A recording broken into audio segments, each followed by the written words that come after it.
이제 오늘은 데살로니가 전서 제3장 2장이지요. 성경을 바꾸어 나왔으니까 2장 어디부터 하는지도 잘 모르겠어요. 2장 몇 절부터입니까?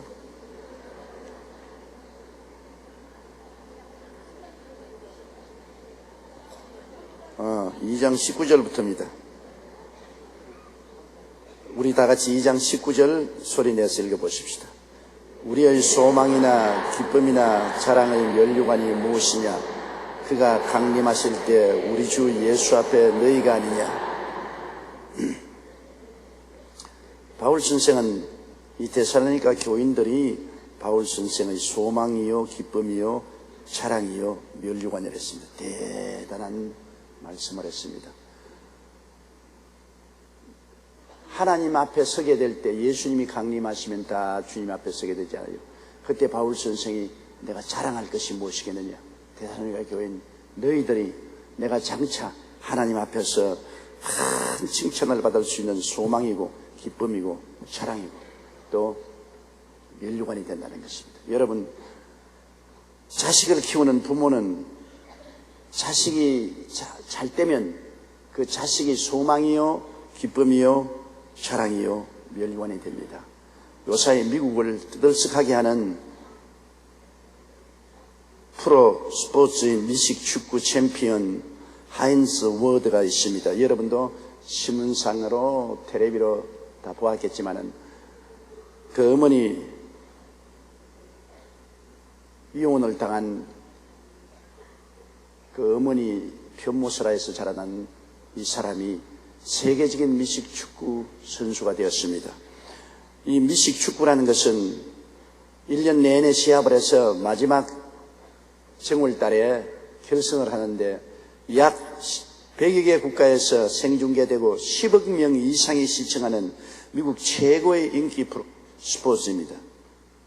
거기에서 한국계 하인스 워드가 소속팀을 우승으로 이끌면서 최고 선수가 되었습니다. 그런데 그 배우의 아주 이야기가 있어요. 그 어머니는 한국에서 미군 병사와 결혼을 해서 한국에서 이 하인스 워드를 낳았어요.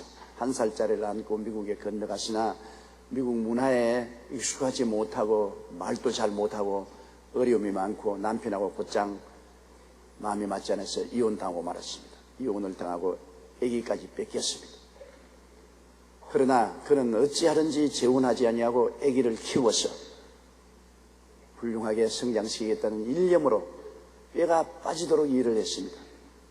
하루에 직장을 2개, 3개씩 뛰면서 새벽 4시부터 밤늦게까지 일하면서 생활을 꾸려나가다가 6살 때 아기를 도로 찾았습니다. 그래서 그 아들하고 같이 지나는데 그 아들을 키우자니 힘들지 않습니까? 아버지 없이 편모설화에 아들 키우는 것도 참 힘들어요.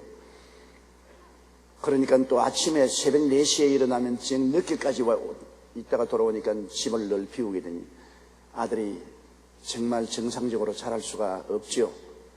또 자라나면서 아들이 어머니에 대해서 불만이 많아요. 왜냐하면 피부 색깔이 다릅니다. 아들은 흑인이고 엄마는 황인종이니까 엄마는 피부 색깔 때문에 부끄러워서 친구들 앞에 같이 나갈 수가 없다고. 그리고 또 영어를 못하지 않습니까? 끄덕거리는 영어를 하고 있으니까 교제도 잘 안 되고. 그래서 아들로서는 어머니가 자랑스럽지 못했습니다. 피부 색깔도 다르지요. 언어도 유통하지 못하지요. 그리고 아침 새벽에 나가면 밤 늦게 돌아오지요. 음식이라고는 또 미국 음식을 안 해주고 자꾸 떡볶이나 해주고 김치, 그 다음에는 우동 이런 거나 급하니까 급히 해먹을 수 있는 이런 음식만 해주고 하니까 굉장히 마음에 불만이 많이 쌓였으나 그러나 그 어머니가 이 아들이 자라는데 큰 기둥 역할을 했습니다. 어머니가 만일 다른 데 시집을 가서 다른 남자하고 또 살고 그렇게 했더라면 이 청년은 완전히 이 반항아로 자랄 수 있습니다. 그런데 보니까 어머니가 한결같이 아침 일찍 일어나고 저녁 늦게 돌아오면서 수고해서 아들 뒷바라지만 하는 것입니다. 아들에게 사랑을 퍼부어 주는 것입니다. 미국식 사랑이 아니라 한국식 사랑을 퍼부어 주는 것입니다. 한국 사람 자식 사랑 무섭지 않아요? 어마어마한 사랑을 퍼부어주고 아들이 어머니에게 분노를 하고 욕을 하기도 하고 불평을 해도 꾹 참고 아들을 감싸고 끝까지 돌봐주고, 그리고 어머니 행실이 올바르니까 어머니가 다른 남자하고 돌아다니고 놀러 다니고 방탕했으면 아들의 존경을 못 받는데 어머니가 한결같이 오직 생활을 위한 투쟁을 하고 아들만 위해서 올바르게 사니까 점점 아들이 어머니를 존경하기 시작했습니다. 야, 우리 어머니는 비록 한국 여자지만 색깔도 다르고 영어도 잘 못해도 올바른 여자다. 정말 어머니는 나를 사랑하고 올바르게 사는 분이라는 그런 존경심이 갔습니다. 어머니가 기둥이 되었어요. 어린아이가 자랄 때 부모가 언제나 그들의 삶의 기둥이 되는 것입니다. 뭐 반항도 하고 불평도 하고 원망도 하지만, 그러나 부모가 올바르게 딱 서 있으면 부모가 그들 삶의 기둥이 되어서 그들이 올바르게 자라갈 수 있는 것입니다. 가장 중요한 것이 부모가 있다는 것, 굉장히 중요합니다. 이 어린아이가 자라는데 어머니가 굳건히 서 있지 않다면 먹을 곳도 잘 곳도 있을 곳도 안정된 곳도 없지 않아요. 부모가 온전히 서 있으면 있을 곳도 먹을 곳도 생활할 터전도 완전히 돌봐주니까 둥지가 있잖아요. 그런데 아버지 없이 어머니 혼자서 이 둥지를 만들고 자식을 키운다는 것 굉장히 힘듭니다. 그런데 내가 보기에는 이 어머니는 훌륭한 어머니 역할을 했어요. 그래서 이 아들이 대학을 졸업하고 세계적인 운동선수로 출세하게 됐는데, 그는 말하기를 피부색이 자신과 다른 어머니가 싫었고 영어가 서툴러 사람들과 어울리지 못한 어머니가 미웠다. 가난한 생활도 짜증났고 어머니의 걸핏하면 화를 내고 욕설을 퍼붓기도 했다. 그러나 끝없이 퍼부어주기만 하는 어머니의 사랑은 그의 모난 마음을 조금씩 녹였다. 모든 사랑의 이름으로 어머니를 이해했다. 모든 것이 어머니 덕분이라고 말하며 자신의 절반은 한국인이라고 자랑스럽게 말한다. 이제는 이 청년도 올바르게 자랐어요. 어머니가 나를 성공시켰다. 어머니 때문에 내가 자라 훌륭한 사람이 되었다. 스스로 이제는 어머니의 은혜와 공로를 인정하게 됐습니다. 저는 어머니에게 포기하지 않은 근성과 끈기, 정직과 신뢰, 희생정신과 성실성, 그리고 무엇보다 사랑을 배웠다. 지금의 저를 만든 것은 어머니가 몰수로 실천하신 그 가치 때문이라고 말하는 것입니다. 그 어머니가 굳건히 서서 아들에게 자기 인생의 방향을 바로 잡아갈 수 있도록 해준 것이 얼마나 아들에게는 고마운 일 아닙니까? 어머니가 삶의 기둥이 되어 있습니다. 어머니가 흔들흔들하면 아들도 그 흔들흔들하는 기둥에 의지할 수 없으니까 바로 인생을 살아갈 수 없는데, 어머니가 삶의 지표가 뚜렷했습니다. 어머니가 방통하지 아니하고 정의롭게 살고 올바르게 살고 아들을 끝없이 사랑해주는 그 사랑에 반발했다가 자라면서 점점 이해하게 되고 깨닫게 되고, 이제는 어느 곳에 가나 어머니를 자랑한다. 어머니 말만 하면 눈에 눈물을 흘립니다. 그가 조지아 대학에 있을 때 아버지가 찾아왔습니다.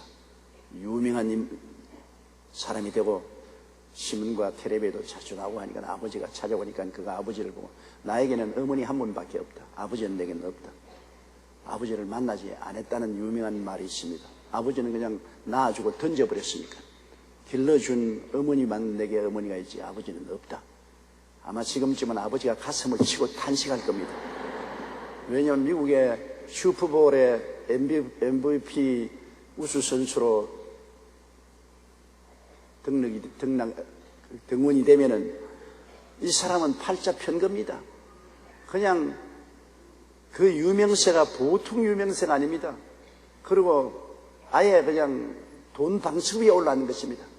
광고 모델로 또 연사로 뭐 아예 그냥 돈 방석 위에 앉았고, 그 어머니도 이제는 왔답니다.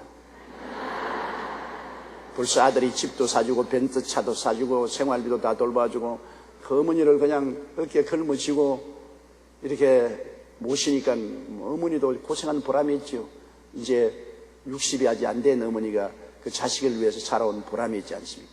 그래서 이 어머니에게는 그 아들이 소망이요 자랑이요 기쁨이요 면류관이 된 것입니다. 그 부모가 자식을 키울 때 여러분 그 자식이 이 세상에서 잘 잘 되어주어서 부모님께 소망과 기쁨과 영광과 면류관이 되어주면 얼마나 부모님이 가슴이 뜨뜻하겠습니까? 그렇게 못 되니까 오늘날 부모들이 자식을 낳지 않으려고 하죠.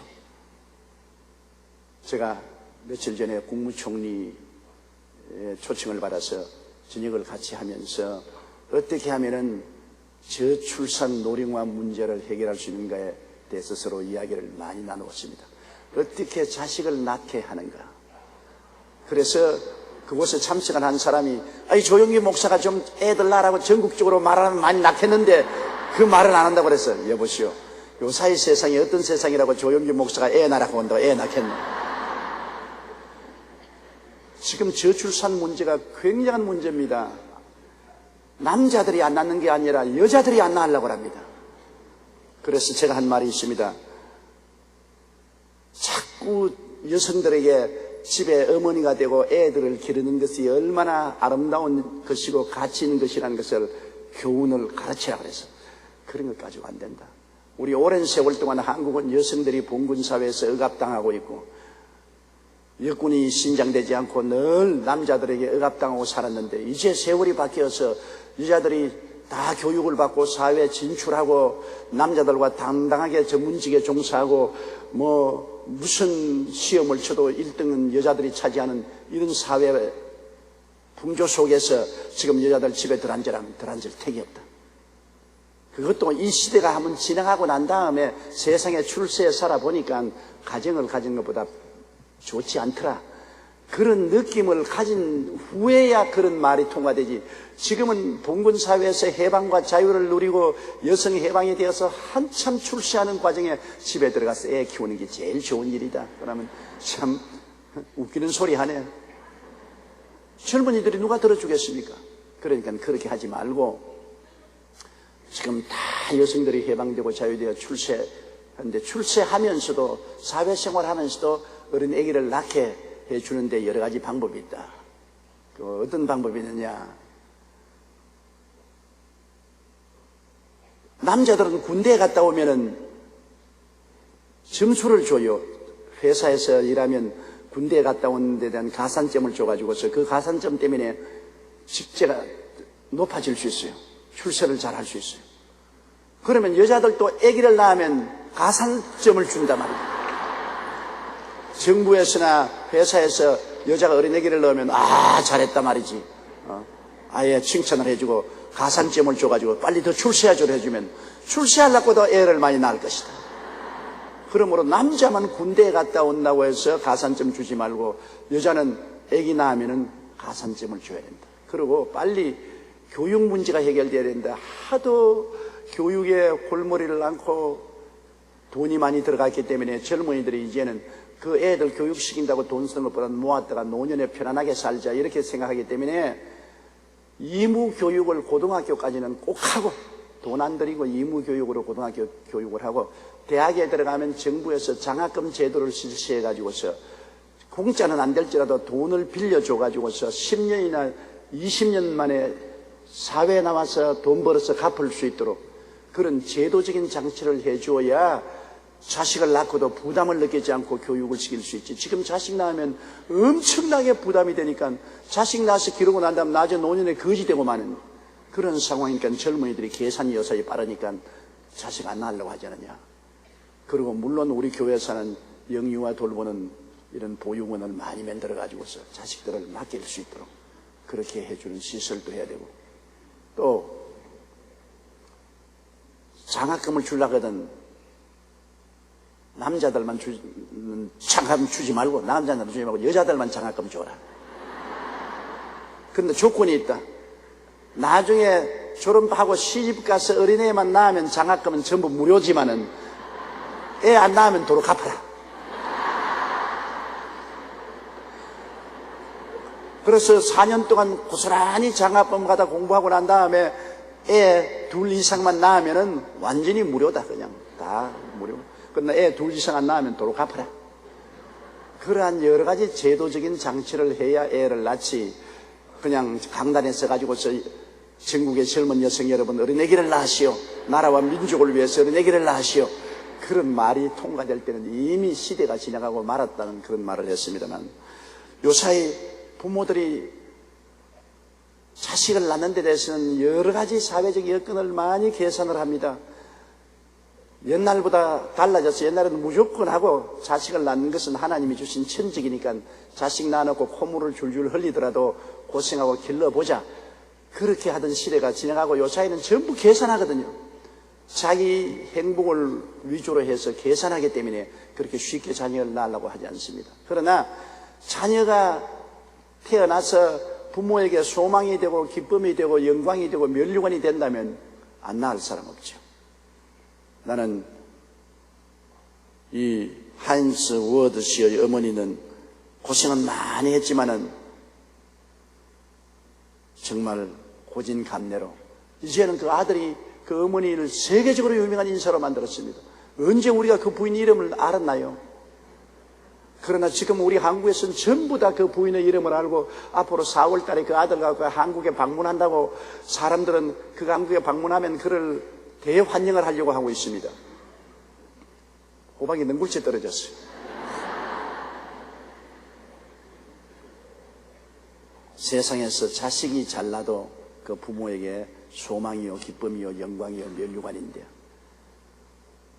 사도 바울 선생은 당신이 생명을 바쳐서 복음을 전간 데살로니가 교인들이 신앙에 확실히 서고 훌륭한 하나님의 자녀가 되는 것을 보게 될 때 얼마나 그들이 그에게 소망이요 기쁨이요 즐거움이요 면류관이 되지 않을 수 없습니다. 하나님께서 여러분 원하시는 것은 이 세상에 하나님의 자녀들을 많이 생산하는 것입니다. 하나님도 우리 대한민국과 한 가지입니다. 하늘나라 자식을 많이 낳아라. 그래서 하나님은 온 천하에 다니며 만민에게 복음을 전가하여 하늘나라 자식을 많이 낳아 하나님의 식구들이 많아지기를 하나님 원하시는 것입니다. 하늘나라는 하나님 계획하신 수대로 하나님의 자녀들이 태어나야 돼요.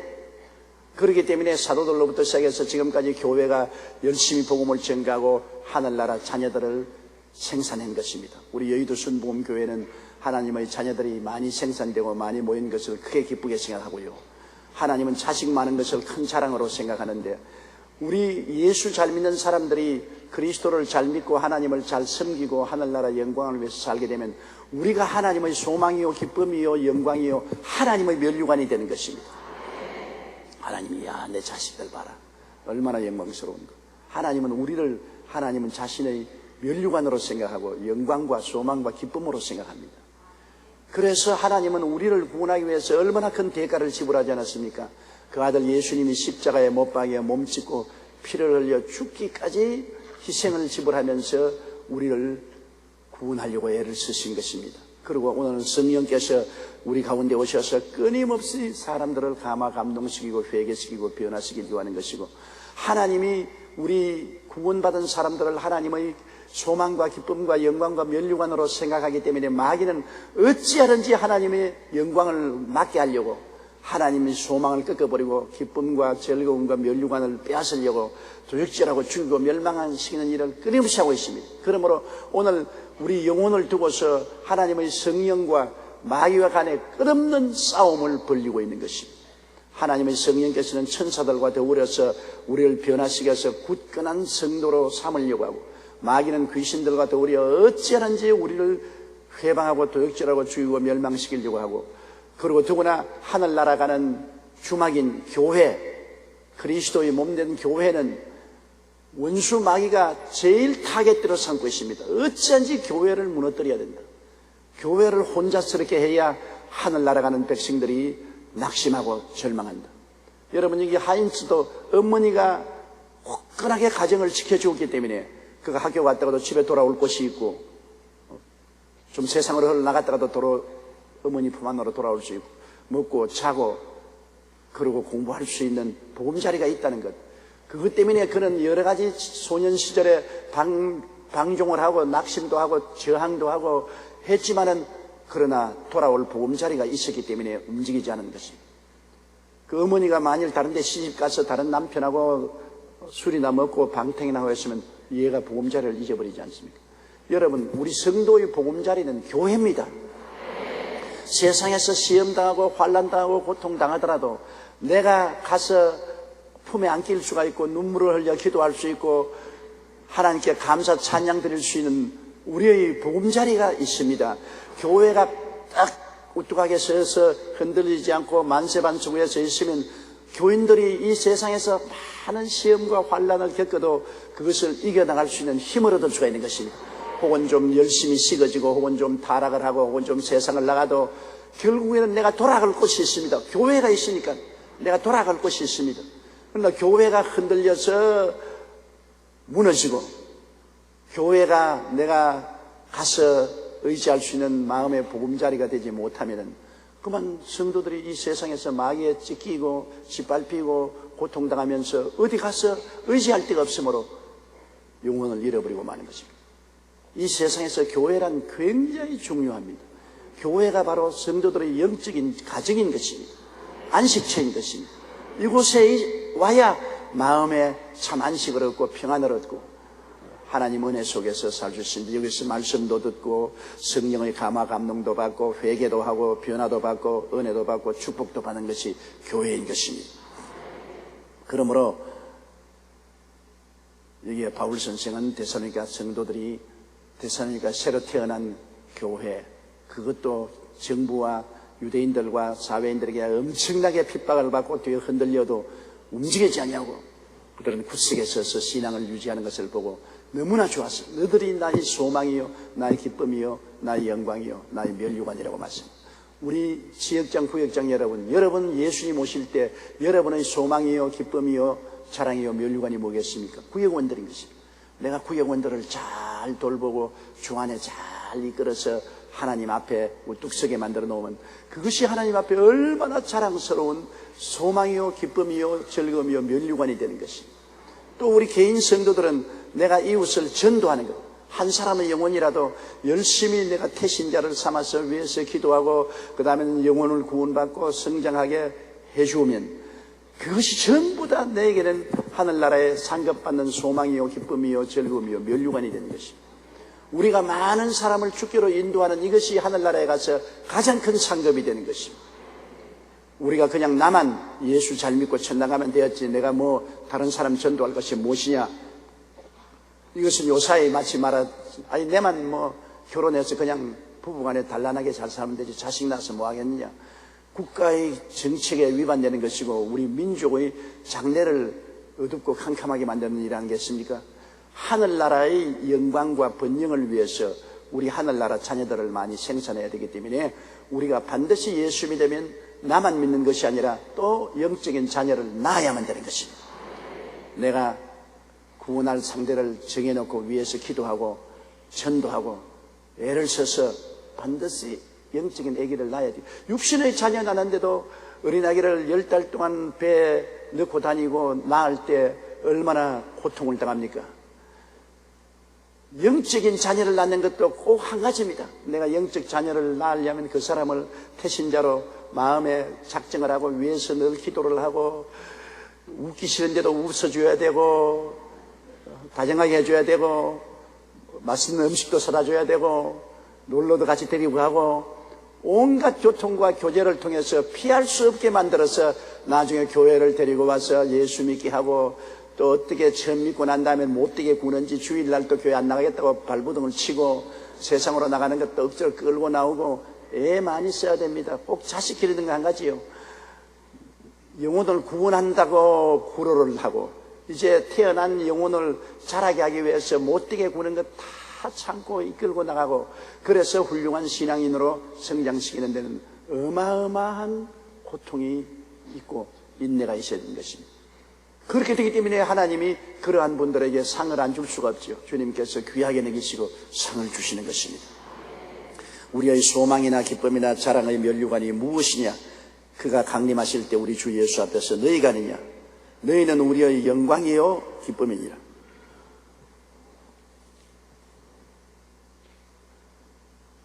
제가 주님 앞에 서게 되면 저의 영광과 기쁨은 여의도 순복음교회 성도들입니다. 물론 제가 전 세계 다니면서 많은 영혼을 주께로 인도하도록 성령이 사용하여 주셨습니다. 그러나 자식을 낳기만 하면 무슨 소용이 있습니까? 온 천하에 되며 만민에게 복음을 전하여 1년에 수만 명씩 주께로 인도했지만은, 그러나 그 뒤에 그 영혼들을 거두어서 기르는 것은 그 지역 교회 목사들이 해야 되는 것이니 그것이 더 힘이 드는 것이죠. 제가 우리 여의도 순복음교회 성도들이 많다고 자랑할 것 없어요. 성도들이 많지만은 그 성도들이 다 예수 그리스도 안에서 잘 자라나야 자랑이 되는 것입니다. 전부 병든 영혼들이 되면 어떻게 하겠습니까? 자라나지 못한 불구의 영혼들이 되면 어떻게 하겠습니까? 말씀을 통하여 잘 자라고 건강하고 훌륭한 하나님의 백성으로 성장하면 그것이 자랑이요 면류관이 되는 것입니다. 그러므로 저에게는 여러분이 저희 자랑이요 면류관이 되고, 또 여러분이 주께로 인도한 이웃이 여러분의 자랑이요 면류관이 되는 것입니다. 우리 하늘나라에 가면은 우리의 자랑과 면류관은 우리가 인도한 영혼들이 바로 그 대상이 되는 것을 곧 잊지 마시기 바랍니다. 3절요. 이러므로 우리가 참다 못하여 우리만 아덴에 머물기를 좋게 생각하고, 바울 선생과 실라가 데살로니가에서 복음 전도하다가 쫓겨났지 않습니까? 사람들이 잡아 죽이려고 하며 쫓겨나서 베레아에 가서 복음을 전가하고, 베레아에서 바울 선생은 실라를 두고 에덴으로 왔습니다. 아덴에 와서 아덴에 우상이 많고 사람들이 우상 숭배하는 거 보고 가슴에 통분이 느꼈다고 말합니다. 그 아덴에서 다시 디모데가 오고 실라가 함께 조인을 했는데 도저히 걱정이 돼서 견딜 수가 없어요. 왜냐하면 자기가 나올 때 이제 막 예수 믿은 성도들, 갓난 성도들을 그대로 두고 도망을 쳐왔는데 얼마나 그들이 심한 핍박과 고통을 당했는가. 그런 환난과 시험이 다가오니까 이 사람들이 그만 다 시험을 당해서 없어지지 않겠는가, 그런 생각을 해서 견디다 못해요. 에덴의 물길을 원하지 않냐고 빨리 디모데를 보내서 그들을 격려해 줘야 되겠다고 생각한 것입니다. 우리 2절도 봅시다. 우리의 형제 곧 그리스도의 복음을 전하는 하나님의 일꾼인 디모데를 보내노니 이는 너희를 끈하게 하고 너희 믿음에 대하여 위로함으로. 복음 전도해놓고 이제 막 신앙 속에 들어오고 그들이 함께 모여서 예배드리는데 핍박이 심해서 그들을 주께로 인도한 바울과 실라와 디모데는 베레아로 갔다가 베레아에서 에덴으로, 아덴에서 고린도로 이렇게 옮겨가고 났는데 그들이 뒤에 남겨놓은 영적인 자녀들에 대한 근심이 보통이 아니지요. 그렇기 때문에 바울 선생이 견디다 못해서 디모데를 돌아보냈습니다. 그런데 디모데를 여기에서 이미 디모데와 함께 데살로니가에서 복음을 전하기 때문에 그 있는 사람들이 다 알아요. 디모데를 잘 아는데도 불구하고 여기에 디모데를 소개할 때 그리스도 복음을 전하는 하나님의 일꾼인 디모데를 본다, 그렇게 말했습니다. 그것은 일반적으로 다 알지만 또 소개할 때 그 권위를 인정해 주는 것입니다. 나는 우리 지성전에 갔을 때 종종 웃을 때가 많습니다. 지성전 성도들도 우리 본성전 성경과 같이 저 약물이요, 저 조용기 목사가 여의도 순복음교회 목사님을 다 아는데도 불구하고 지성전 담임들이 나를 소개할 때 여의도 순복음교회 당회장 되시는 조용기 목사님 세계적인 주의종을 소개합니다 하면 내가 속으로 웃어요. 아는 소리 왜 하냐? 본연이 아는 소리인데도 불구하고 소개를 할 때는 또 그렇게 간판을 붙이는 것이 통상적으로 그렇게 하는 것입니다. 이와 같이 디모데가 같이 바울 선생과 함께 데살로니가에서 복음을 전도하고 그들을 주께로 인도한 사람들로 다 아는데도 불구하고 새삼스럽게 또다시 소개할 때는 하나님이 사용하는 주의 훌륭한 종이라고 바울 선생이 여기 소개를 하고 있습니다. 우리 형제 곧 그리스도의 복음을 전하는 하나님의 일꾼인 디모데를 보내노니 이는 너희를 굳건하게 하고 너희 믿음에 대하여 위로하려고 한다. 그런데 하나 놀라운 것은 그리스도의 복음이라는 것은 한번 심어지면 여러분 조음처럼 흔들리지 않습니다. 왜냐하면 복음으로서 하나님이 부르신 것은 하나님이 택하기 때문에 하나님의 손을 꺾어버릴 수가 없지 않아요. 우리가 구원받는 것, 우리 힘으로 구원받는 것이 아니라 만세전에 그리스도 예수 안에서 하나님이 택하여서 하나님의 자녀가 되도록 예정했지 않습니까? 그러니 하나님이 우리를 불러서 붙들고 있기 때문에 세상 사람들은 예수 믿으면 쉽게 핍박을 하면 무너지고 뒤로 물러갈 줄 알았는데 뒤를 누가 잡고 있느냐? 하나님이 잡고 계신 것입니다. 하나님이 잡고 계시므로 한번 하나님의 태감을 받아서 복음이 들어가면 본인도 타락하기가 힘이 듭니다. 핍박을 한다고 뒤로 물러가지도 않고 본인도 타락하기가 힘이 드는 것은 하나님이 붙잡고 계신 것입니다. 어떤 사람 간증을 들었는데 그가 기도하다가 환상해 보니까 마귀가 소방 호수를 대고 막 자기에 대해서 불을 뿌리는데 기가 막히더랍니다. 아이고 저렇게 마귀가 세상에 죄악의 소방 호수를 가지고 나를 내리 뿌려대는데 내가 어떻게 신앙을 가질 수 있느냐. 그런데도 속을 들여다 보니까 속에는 성령의 불이 활활 타고 있더랍니다. 그렇게 마귀가 그냥 소방 호수로 막 물을 퍼부어대는데도 성령의 불이 활활 타고 있어서 뒤를 돌아보니까 예수님께서 주유소 호수를 속에다 대놓고서 기름을 막 공급하고 있더랍니다. 그러니 아무리 앞에서 마귀가 소방 호수를 대놓아도 우리 눈에 안 보이게 뒤에서 주님이 주유소 호수를 대고 기름을 막 공급하니까 아무리 물이 퍼부어도 불은 붙는 것입니다. 우리가 세상에 아무리 핍박을 당하고 환난을 당해도 주님께서 성령을 우리에게 공급해 주심으로 성령의 능력에 잡혀서 우리가 신앙을 갖게 되는 것입니다. 세상이 우리를 감당하지 못해요. 제가 군대에 있을 때 들은 간증 늘 마음속에 기억납니다. 그 군목이 하러 예배를 드리면서 그 간증하는데 자기가 자라난 동리에 한 예수 믿는 젊은 아가씨가 시집을 왔는데 그 시집 온 집안은 대대로 강력한 불교 집안이고 유교 집안이고 제사가 많은 집안인데 거기에 예수 믿는 며느리가 들어왔으면 굶쩍할 수 있습니까? 들어오자마자 시아버지, 시어머니, 남편이 절대로 우리 집안에 들어와서는 너 예수 못 믿는다. 그러니까 그렇게 알아요. 그랬는데도 이 며느리가 정말로 시아버지, 시어머님을 잘 섬기고 남편 잘 섬기고 아침 새벽에 일어나서 밤늦게까지 집안일 잘하고 칭찬을 받는데 주일날만 딱 되면은 옷 딱 갈아입고 성경 들고서 누가 뭐라고 말해도 교회를 나가는 거예요. 그러니 사람들마다 동리가 다 봐지 큰일 나겠다. 근데 흠잡을 데가 없어요.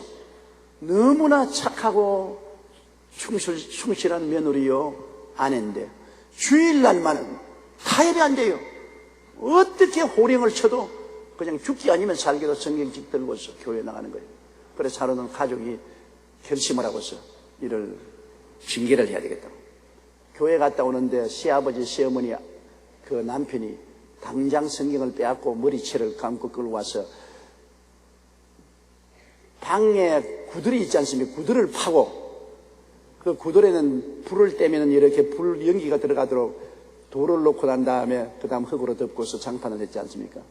그 구들목에 돌을 드러내고 그 안에다가 집어넣고 난 다음 위에 돌로 누르고 부엌에서 불을 뗐습니다. 요사이 같으면 그 가족들 전체가 검찰에 고발되어서 감옥에 다 들어가요. 살인 공무죄입니다. 거기에 불을 떼니 사람이 살아갔어요. 잠시 동안 불을 떼고 난 다음 다시 구들장을 덜치고 끄집어내니까 머리도 다 타버리고 온몸이 그냥 얼굴에 흉하게 그냥 얼굴이 타버렸습니다. 이래도 예수 믿겠냐?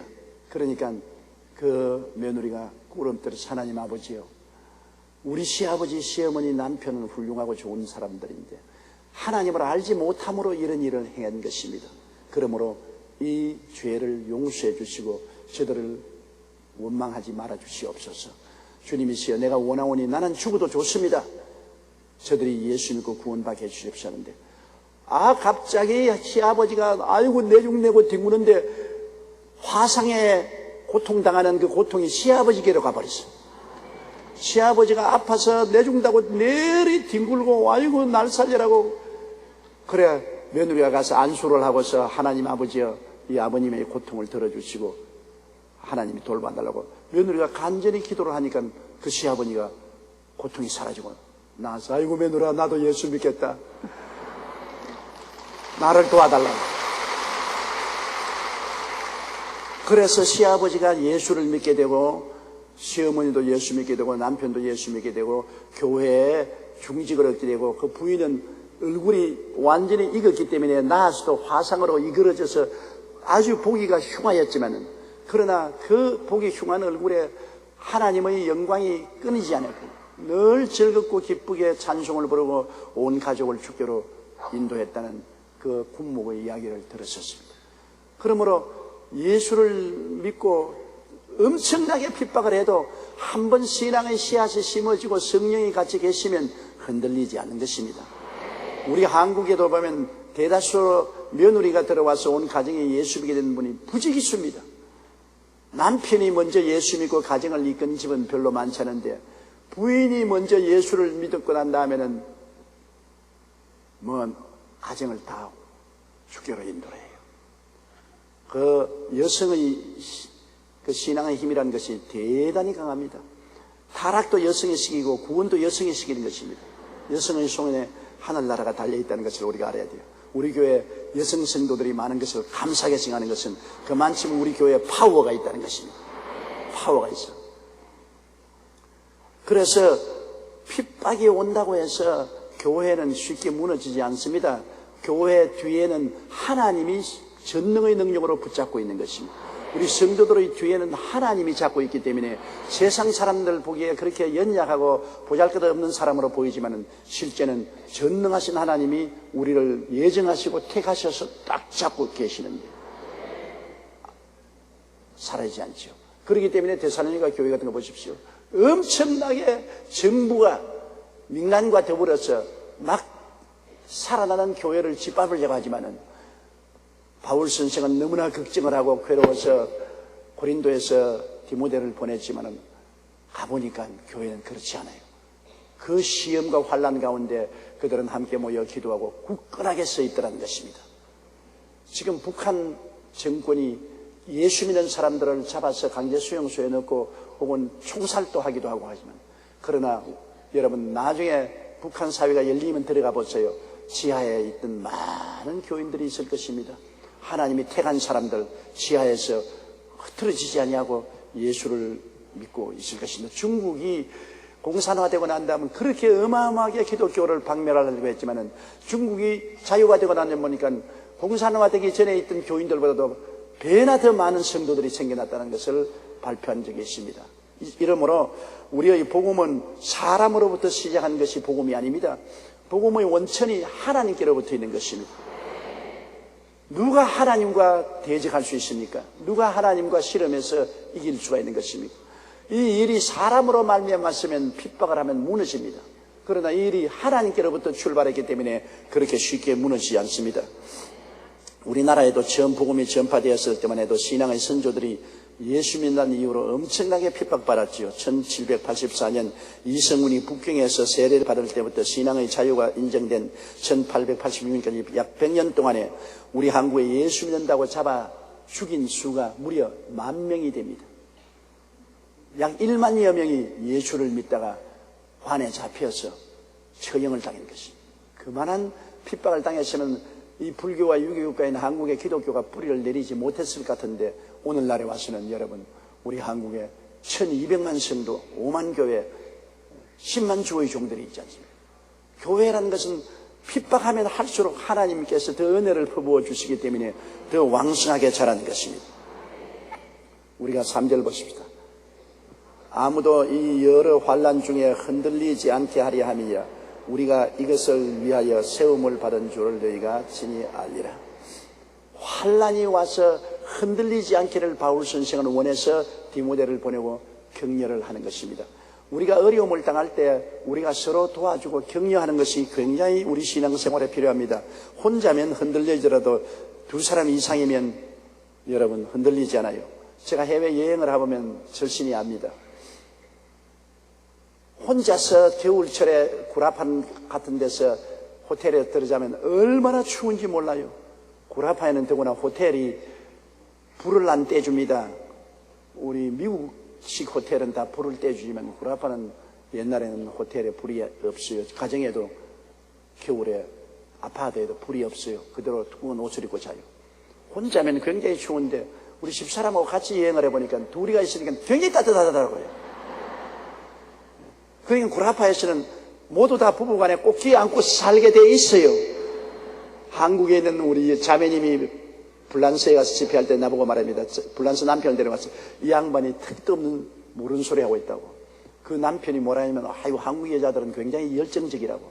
왜 그러냐 하니까, 밤에도 날 놓지 않고 언제나 끌어안고 그냥 내가 그냥 오른쪽으로 놓으면 오른쪽으로 끌어안고 왼쪽으로 놓으면 왼쪽으로 끌어안고 잔다고 그래요. 그 부인이 그런 말을. 아이고, 이 구라파에 시집을 오니까 너무 추운데 남편은 추운데도 불구하고 공기 신선하게 한다고 방문을 열어놓았다. 추워서 견딜 수 없으니 내가 끌어안아야 살지. 안 그러면 내가 살 수가 없어. 내가 그냥 확 끌어안고 있으니까 무슨 내가 정열적으로 사랑해서 끌어안은 줄 알지만 내가 추워서 못 견디니까 내가 끌어안았다. 한 사람이면 추워도 두 사람이 끌어안으면 체온이 따뜻하게 되는 것입니다. 개들도 보십시오. 추울 겨울에는 서로 딱 붙어서 있습니다. 서로 체온을 따뜻하게 하잖아요. 한 사람이면 얼어 죽어도 두 사람이면 안 얼어 죽는 것입니다. 실 한 오리는 쉽게 꺾어져도 두 오리, 세 오리 실은 잘 끊어지지 않지 않아요. 기러기 보십시오. 기러기가 날아갈 때 한 줄을 쫙 써서 날아가고, 안 그러면 V자형을 해서 날아갑니다. 그러면 가만히 보면, 야, 기러기가 지금 어떻게 저렇게 훈련을 받아서 지혜가 있느냐. 그냥 아유 섞여서 날지 않고 한 줄로 딱 써서, 그리고 V자형으로 쫙 써서 날아갑니다.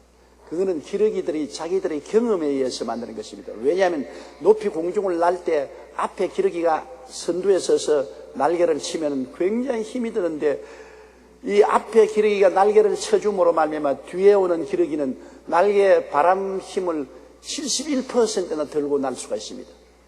그러니까 앞에 기러기가 이렇게 날개를 치면 그 뒷바람이 뒤에 있는 기러기가 바람에 뜨도록 만들어서 힘을 71%나 전략할 수 있습니다. 그러므로 기러기 가만히 보세요. 앞에 놈이 한 놈 앞에서 날아가다가 얼마 가다가는 이놈이 제일 뒤에 가버리고 또 그 다음 놈이 앞에 서고 순서를 자꾸 바꿔요. 앞에 서는 것이 힘이 드니까, 힘이 들면 자기는 뒷자리로 돌아오고 또 새로운 기러기가 앞에 서서 날개를 치는 것입니다. 그러면 그 날개가 뒤에 바람을 일으켜 주어서 몸무게 71%는 가볍게 날 수 있게 만들어줍니다. 기러기도 서로 협조하면 가볍게 공중을 날아갈 수 있는데, 우리가 하물며 신앙인들이 두세 사람 서로 협조하면 무거운 인생짐을 쉽게 걸머지고 갈 수 있는 것입니다.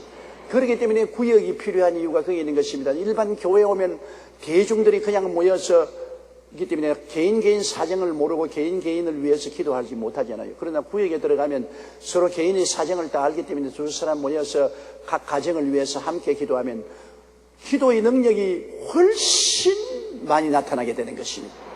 혼자 기도하는 것보다도 두세 사람 합심해서 기도하면 하늘에 계신 아버지가 들어주겠다고 하신 말씀대로 굉장히 기도에 힘이 되고 용기가 되는 것입니다. 믿음이 혼자 있으면 외로워서 쓰러질 수 있어도 두세 사람 믿음의 동지가 있어서 함께 기도하고 찬양하고 위로해 주면 용기 100배에서 나갈 수가 있는 것입니다. 기도의 동지는 꼭 필요해요. 그렇기 때문에 여러분, 바울 선생이나 실라나 디모데가 한 말은, 우리는 너희 기도 동지들이다. 너희들이 신앙을 얻고 난 다음에 시험과 환난을 당할 때 우리가 가서 기도해주고 말씀 전해주고 격려해줌으로 너희가 시련을 이길 수 있게 하는, 그것이 우리의 직무라고 말하는 것입니다. 오늘날 주의 종들이 왜 있어서 성도들을 신방하고 가정예배를 인도하고 혹은 구역예배를 인도합니까? 그것은 신앙에 도움이 되기 위해서 그렇게 하는 것입니다. 용기를 주고 힘을 주고 환난을 극복할 수 있도록 해주기 위해서 그렇게 하는 것입니다. 3절요. 아무도 이 여러 환난 중에 4절, 우리가 너희와 함께 있을 때 장차 받을 환난을 너희에게 미리 말하였는데 과연 그렇게 된 것을 너희가 아느니라. 바울 선생같이 위대한 주의 종은 하나님과 늘 직통하는 분인데 하나님께로부터 계시를 안 받을 수가 없죠. 데살로니가에 계실 때 이미 하나님께 계시 받아서 너희가 예수 믿고 난 다음에 큰 환난 당할 것이라고 미리 말을 해 주었습니다. 그런데 그 예언한 대로 환난이 다가오게 된 것입니다. 그럼 바울 선생이 이미 내가 말했잖아요.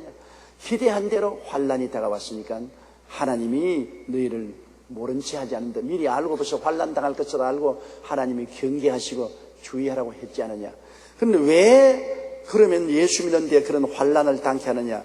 여러분, 우리가 체질을 강하게 하기 위해서는 고난이 다가와야 신앙의 체질이 강해지는 것입니다. 쇠를 강하게 할 때는 무쇠를 그냥 달아서 두들겨서 다시 물에 속에 집어넣고 다시 또 다루어 가지고 또 두들겨서 또 물에 집어넣고 이렇게 자꾸 달구고 때리고 물에 집어넣고 해야 강철이 된 것입니다. 그냥 무쇠에서 강철이 된 것입니다. 그대로 놔두면 아주 물렁물렁한 쇠가 되어서 쓸모가 없는 것입니다. 우리가 신앙의 시련과 환난이란 굉장히 괴로운 것입니다. 우리를 도적질하고 죽이고 멸망시키려고 비난하고 공격하고 핍박을 하니 굉장히 괴로운 것 같지만은 그를 통해서 우리 신앙의 정체성이 강해지는 것입니다. 내가 진짜로 예수 믿는 사람이 되는 것입니다. 가짜 예수 믿는 사람이 안 돼요. 가짜 믿는 사람이 되기 때문에 환난 때 뒤로 물러가고 말잖아요. 진실로 내 신앙의 결심이 더 생기고 더 말씀을 찾게 되고 더 기도하게 되는 것입니다. 진주 조개가 그렇잖아요. 보통 조개 모래알이 들어가면 모래알이 자꾸 조개의 혀를 깔아먹기 때문에 아프니까 자꾸 그 혀에서 진액이 나와가지고서 그 모래를 감싸서 동글동글한 아름다운 진주 조개가 되지 않아요. 고함 치는 거 보지 마세요. 저것도 여러분 집중력이 있냐 없냐 시험해 보려고 그렇게 하는 것입니다. 저런 소리가 있더라도 그냥 무관심해 버려야 돼요. 강다만 쳐다보세요. 그래서 이 조개는 이 혓박 밑에 이런 이물질이 들어가서 괴로우니까 자꾸 진액을 내가지고서 아름다운 진주를 만드는데 이런 모래알이 안 들어가면 진주가 안 되잖아요. 나중에 천당 올라가면 천당 새하늘과 새 땅과 새 예루살렘에 12진주문이라 있습니다. 하늘나라 들어가는 문은 진주문이에요. 진주는 그냥 만들어지는 건 아닙니다. 진주는 괴로우니까 그 고통을 이기기 위해서 조개가 입에서 내놓은 그 물질로서 진주가 되는 거죠. 12진주문을 통해서 천당에 들어가는 것은 이 세상의 많은 시련과 환난을 통해서 진짜 성도가 된 사람이 천당에 들어간다는 것입니다. 진짜와 가짜가 어디에 다릅니까? 진짜와 가짜는 불을 통해 봐야 되죠. 가짜는 불에 통하면 다 타버리고 진짜는 불을 통해도 안 타는 것이 진짜 아닌 것입니까? 시험과 환난이라는 것은 우리 신앙을 완전하게 하고 우리를 진실된 신앙인으로 만들기 위해서 반드시 필요한 것입니다. 이렇기 때문에 하나님이 주의 몸된 교회의 체질을 강화시키고 구축하기 위해서 풍랑을 당하게 하는 것입니다. 하나님이 몰라서 내버려 놓는 건 아니고 능력이 없어서 못 도와주는 것이 아닙니다. 시험과 환난을 통하시면서 하나님은 뒤에서 체력을 강화시켜 주는 것입니다. 하나님은 계속 말씀을 공급해 주시고 성령을 공급해 주시고 시험과 환난을 통해서 더 연단을 받고 기도하게 되고 더 회개하게 되고 더 깨닫게 되고 강하고 담대한 믿음을 갖게 되는 것입니다. 이 존 뉴턴은 나 같은 죄인 살리신 유명한 작시를 한 사람인데 그가 말하기를 시련은 우리의 은혜로우시고 지혜 많으신 하나님께서 처방하신 약이라고 했습니다. 하나님께서는 우리에게 이 약이 필요하기 때문에 처방하신 것이라 했습니다. 시련과 환난은 우리 신앙을 위해서 처방한 약이라고 했습니다. 어느 시인은 하나님은 두 저울이 있는데 하나는 고난의 저울이요 하나는 위안의 저울이다. 고난의 저울이 가득 차야 위안의 저울도 차진다고 했습니다. 먼저 고난을 체험하고 난 다음에 그와 동등 그 이상의 위로를 하나님께서 주신다는 것입니다. 그러므로 고난은 힘들지만은 고난을 통해야 우리가 성장하는 것입니다. 편안하면 절대로 성장하지 않습니다. 온실에 있는 꽃들을 여러분 바깥에 내놔보세요. 바람 불고 비가 오면 즉시 시들어버리고 마는 것입니다. 바깥에서 햇빛에 비치고 바람이 불고 시련을 겪어서 모진 고통을 통해서 자라난 들풀이나 꽃은 어떠한 시련에서도 굳건하지요. 온실에 있는 것은 밖에 내놓으면 그냥 죽어버리고 마는 것입니다. 하나님은 우리를 온실 속에서 키우지 않습니다. 시험과 환난에 내놓고 그 시험과 환난을 통해서 많은 고통을 당하고 그를 극복해서 우리가 굳건한 신앙을 가지게 만들어주는 것입니다. 신앙이라는 것은 그러므로 시련을 통해 봐야 하는 것입니다. 시련 없는 신앙은 신앙이 아닙니다. 이론에 불과한 것입니다. 시련을 당해봐야 굳건한 신앙에 서게 되는 것입니다. 사람들이 저보고 자꾸 말을 해요. 왜 병자 위한 기도를 모일 때마다 하느냐. 많은 주의 종들이 그런 말을 합니다. 왜 병자 위한 기도를 늘 하고 또 왜 조목사 기도하면 병이 낫느냐. 우리는 기도했는데 병이 안 낫고 그런데 왜 조목사 기도하면 병이 낫느냐. 그 이유는 나는 병치레였기 때문에 병백화점이었기 때문에 내가 아주 병으로 한평생을 고생을 하고 한평생을 병과 싸우고 병을 이기려고 말씀의 구석에 서서 그 말씀으로 대적하고 저항하고 했기 때문에 병에 대한 저항력이 굉장히 강합니다. 저는 뭐 폐병에다가 심장병에다가 위장병에다가 늑막염에다가 치질에다가 뭐 온갖 병은 다 알았어요. 계속해서 병 낫기 위해서 기도하고, 그리고 하나님 말씀을 개발하고 그 말씀 위에 서고 말씀으로 저항하고 한 동안에 신유에 대한 믿음이 확고하게 되고 저항력이 강해져. 그리고 병든 자에 대한 측은한 생각도 생기고, 그렇기 때문에 온 세계에 다니면서 병자 위한 기도를 하고 병에 대한 저항을 하고, 또한 병도 잘 낫고, 마귀가 나를 볼 때가 저놈은 이미 경험하고 아는 놈이다. 그냥 생짜로 와서 기도하는 것이 아니고 우리가 뭔지 다 알고 하는 거기 때문에 우리 붙어있어 소용없다, 쫓겨나가자, 물러나가는 것입니다. 그 많은 병으로 제가 시련을 겪고 그것을 극복하고 살아났기 때문에 병자들을 위해서 사랑하고 긍휼히 느낄 수 있고 병자를 위해서 기도하고 믿음으로 치료할 수 있는 능력이 생기는 것입니다. 만일 병을 경험해보지 않았더라면 이러한 능력은 생겨나지 않은 것입니다. 많은 가난을 경험한 사람이 가난한 가운데서 하나님을 믿고 의지하고 11조 드리고 주의 진리의 말씀을 깨닫고 시련을 극복하고 그리고 돈을 벌고 부자가 되면 그 사람은 나중에 가난을 능히 이길 수 있고 많은 가난한 사람을 도와줄 수 있는 힘이 생기는 것입니다. 시험과 환난을 통해서 우리는 온전케 되는 것입니다. 그렇기 때문에 시험과 환난 없는 개인 신앙도 없고 시험과 환난 당하지 않은 교회도 없습니다. 많은 사람들이 말하기를 왜 여의도 순복음교회는 그렇게 시험과 환난이 많으냐고 그랬습니다. 그 이유는 교회가 크기 때문이에요. 시험과 환난 안 당했으면 교회가 안 커지는 것입니다.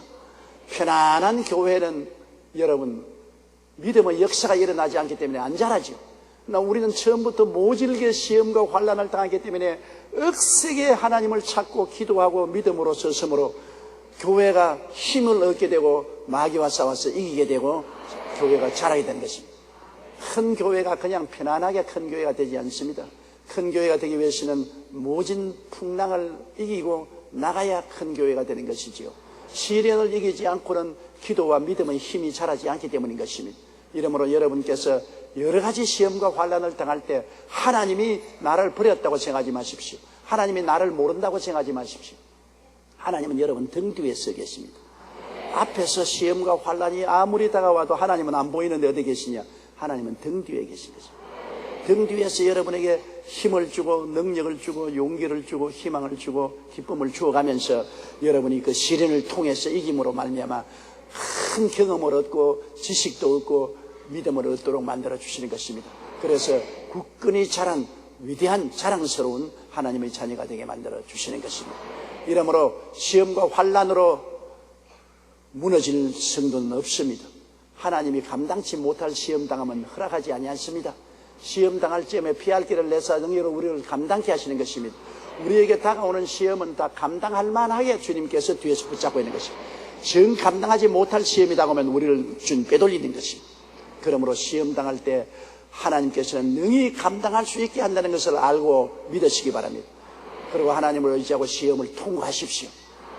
그러면 여러분은 한 단계 더 신앙이 자라고 하나님의 은혜와 축복도 한 단계 더 자라게 되는 것입니다.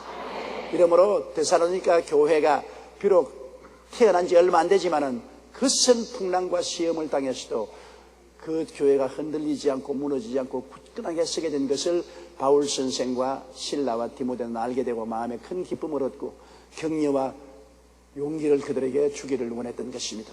여러분 혼자서 인생을 살지 말고 항상 구역교회에 출석하며 구역원들과 교제하고 서로 짐을 나누어 지며 서로 격려하여 기러기 신자가 되시기를 바랍니다.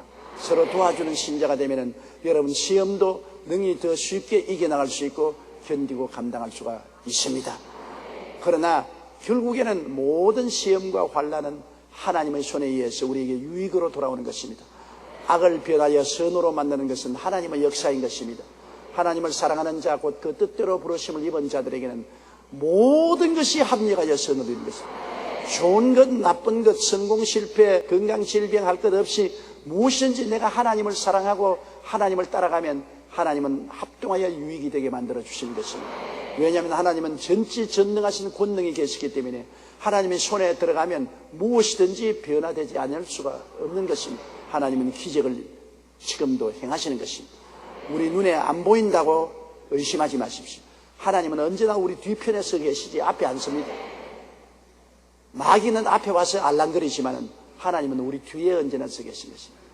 나의 등 뒤에서 나를 도우시는 주.